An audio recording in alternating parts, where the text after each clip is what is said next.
नमस्कार, मैं सुधीर आर्य अपने YouTube channel history Rath with Sudhir आर्य पर आज आपके सम्मुख संभाजी महाराज की गाथा लेकर उपस्थित हुआ हूँ।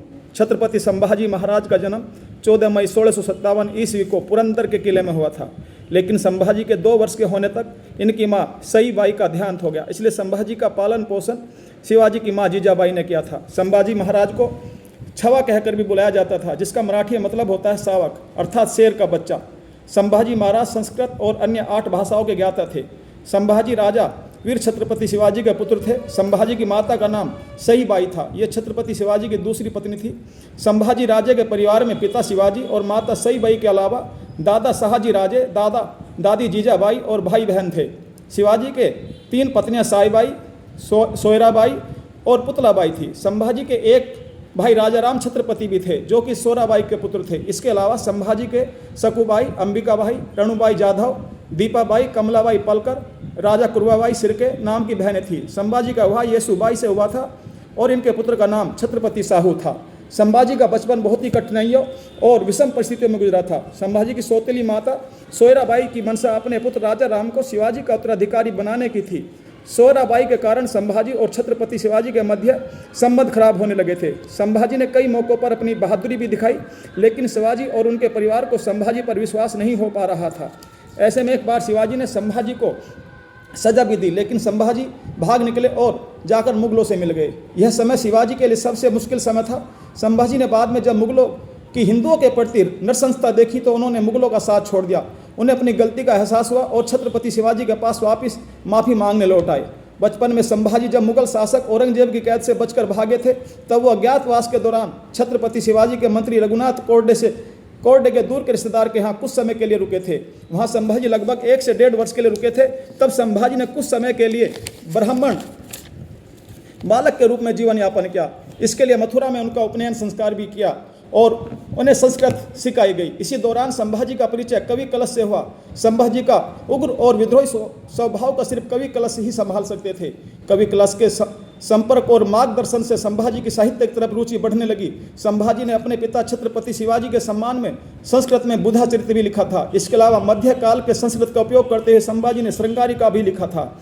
11 जून 1665 को पुरंदर की संधि में छत्रपति शिवाजी ने यह सहमति दी थी कि उनका पुत्र मुगल सेना को अपनी सेवाएं देगा, जिस कारण मात्र 8 साल के संभाजी ने अपने पिता के साथ बीजापुर सरकार के खिलाफ औरंगजेब का साथ दिया था। शिवाजी और संभाजी ने खुद को औरंगजेब के दरबार में प्रस्तुत किया, जहां उन्हें नजरबंद करने का आदेश दे दिया गया, लेकिन वह वहां से किसी तरह बचकर भाग निकलने में सफल हुए। 30 जुलाई 1680 को संभाजी और उनके अन्य सहयोगियों को सत्या सौंपी गई। संभाजी को अपने पिता के सहयोगियों पर भरोसा नहीं था, इसलिए उन्होंने कवि कलश को अपना सलाहकार नियुक्त किया, जो कि हिंदी और संस्कृत के विद्वान थे और गैर मराठी होने के कारण उन्हें मराठा अधिकारियों ने पसंद नहीं किया। इस तरह संभाजी के खिलाफ माहौल बनता चला गया और उनके शासनकाल में कई बड़ी उपलब्धि भी हासिल की जा सकी। संभाजी महाराज ने अपने छोटे से जीवन काल में हिंदू समाज के हित में बहुत बड़ी उपलब्धियां हासिल की थी, जिसका प्रत्येक हिंदू आभारी है। उन्होंने औरंगजेब की 8 लाख की सेना का सामना किया और कई युद्धों में मुगलों को भी पराजित किया। औरंगजेब जब महाराष्ट्र में युद्धों में व्यस्त था, तब उत्तर भारत में हिंदू शासकों को अपना राज्य पुनः प्राप्त करने और शांति स्थापित करने के लिए काफ़ी समय मिल गया। इस कारण ही वीर मराठाओं के लिए सिर्फ दक्षिणी नहीं बल्कि पूरे राष्ट्र के हिंदू उनके ऋणी हैं। यदि उस समय संभाजी औरंगजेब के सामने समर्पण कर लेते या कोई संधि कर लेते, तो औरंगजेब अगले 2-3 वर्षों में उत्तर भारत के राज्यों को वापस हासिल कर लेता और वहाँ की आम प्रजा और राजाओं की समस्या बढ़ जाती। यह संभाजी की सबसे बड़ी उपलब्धि है। हालांकि सिर्फ संभाजी ही नहीं, अन्य राजाओं के कारण भी औरंगजेब दक्षिण में 27 सालों तक विभिन्न लड़ाइयों में उलझा रहा, जिसके कारण उत्तर में बुंदेलखंड, पंजाब और राजस्थान में हिंदू राज्यों में हिंदुत्व को सुरक्षित रखा जा सका। संभाजी ने कई वर्षों तक मुगलों को महाराष्ट्र में उलझाए रखा। देश के पश्चिमी घाट और मराठा सैनिक और मुगल कोई भी पीछे हटने को तैयार नहीं था। संभाजी वास्तव में सिर्फ बाहरी आक्रामकों से नहीं बल्कि अपने राज्य के भीतर भी अपने दुश्मनों से घिरे हुए थे। इन दोनों मोर्चों पर मिलने वाली छोटी छोटी सफलताओं के कारण ही संभाजी प्रजा के एक बड़े वर्ग के दिलों में अपनी जगह बना पा रहे थे। लगभग 7 वर्षों तक आघात और प्रतिघात का क्रम चलता रहा, जिसमें मुगलों द्वारा गढ़ को जीतना और मराठाओं द्वारा वापस हासिल करना लगातार कठिन हो रहा था। हालात यह थे कि उत्तर भारत में कुछ राज्य सोचने लगे थे कि औरंगजेब कभी लौटकर दिल्ली नहीं आएगा और अंततः हिंदुत्व के साथ जंग में हार जाएगा। इसी बीच संभाजी ने 1682 में औरंगजेब के पुत्र अकबर को शरण देने की पेशकश भी की थी, जिसे राजपूत राजाओं ने बचा लिया था। छत्रपति शिवाजी महाराज के समय में ही मुगलों के दबाव में हिंदू से मुसलमान बने भाइयों की घर वापसी शुरू हो गई थी। शिवाजी महाराज ने सबसे पहले नेताजी पलकर को पुनः हिंदू बनाया था, जिन्हें जबरन मृत्यु का भय दिखाकर इस्लाम अपनाने पर मजबूर किया गया था। संभाजी ने अपने पिता के सपने को साकार करने के लिए इसे आगे ले जाते हुए इस दिशा में कई सराहनीय कदम उठाए।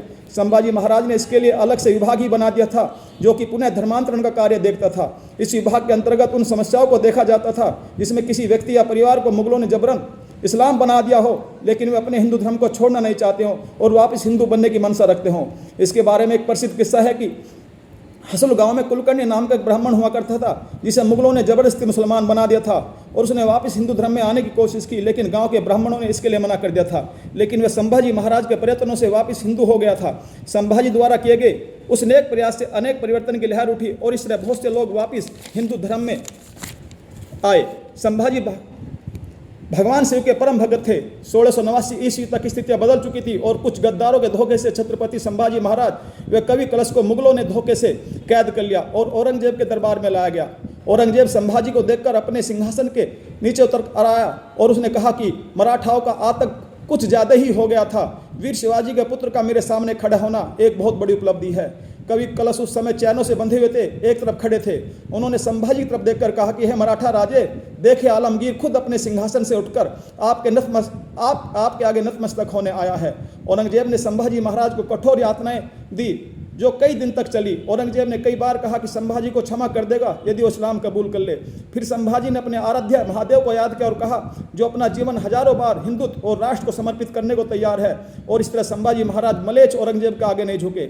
संभाजी महाराज से पहले किसी ने औरंगजेब के सामने अल्लाह, मोहम्मद, इस्लाम के खिलाफ खुलकर इतना कुछ नहीं बोला था। इससे औरंगजेब ने क्रोधित होकर आदेश दिया कि संभाजी के घाव पर नमक छिड़का जाए, पर संभाजी लगातार भगवान शिव का नाम जपे चले जा रहे थे। फिर उनकी जीभ काटकर कुत्तों खिला दी गई, पर जीभ काटकर भी औरंगजेब संभाजी महाराज के दिल और दिमाग से देशभक्ति और भगवत भक्ति को अलग नहीं कर सका। फिर उनकी आंखें निकाल ली गई। इसके बाद दोनों हाथ एक एक कर काट दिए गए। धीरे धीरे हर दिन संभाजी महाराज को प्रताड़ित किया जाता रहा और हाथ काटने के लगभग 2 सप्ताह के बाद 11 मार्च 1689 को उनका सिर भी धड़ से अलग कर दिया गया। उनका कटा हुआ सिर महाराष्ट्र के कस्बों में जनता के सामने चौराहे पर रखा गया और उनके शरीर को छोटे छोटे टुकड़ों में काटकर तुलापुर के कुत्तों को खिलाया गया। अंतिम क्षणों तक भगवान शिव का जाप करने वाले बहादुर राजा के इस बलिदान से हिंदू मराठाओं में अपने राजा के प्रति सम्मान व मुगलों के प्रति आक्रोश और बढ़ गया। औरंगजेब द्वारा धोखे व छल से कैद करने के पश्चात तमाम प्रताड़नाएं झेलने के बाद औरंगजेब की अधीनता स्वीकार नहीं की, वह अपना हिंदू धर्म अंतिम समय तक नहीं छोड़ा। ऐसे महान योद्धा धर्मवीर छत्रपति संभाजी महाराज को कोटि कोटि नमन। देश धर्म पर मिटने वाला शेर सेवा का छावा था। महापरिक्रमी महाप्रतापी एक ही शंभू राजा था। जय हिंद।